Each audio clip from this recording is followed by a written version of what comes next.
Kaos në aeroportet e Shteteve të Bashkuara të Amerikës. Aviacioni Federal amerikan ka pezulluar fluturimin e modelit të avionit Boeing të përfshirë në incidentin e shpërthimit të Alaska Airlines.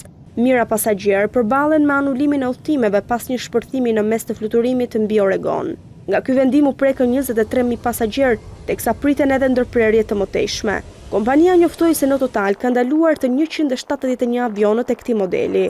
Të premte, një avion i Alaska Airlines u detyrua të ulej urgjentisht në Oregon pak pasi ishte ngjitur në ajër, pasi një pjesë u shkëput tërësisht.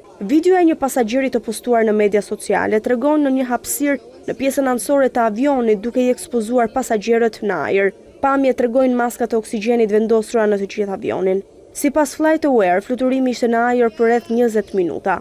Avioni u nis nga aeroporti ndërkombëtar i Portland rreth orës 17:07 me orën lokale dhe ul në orën 17:27.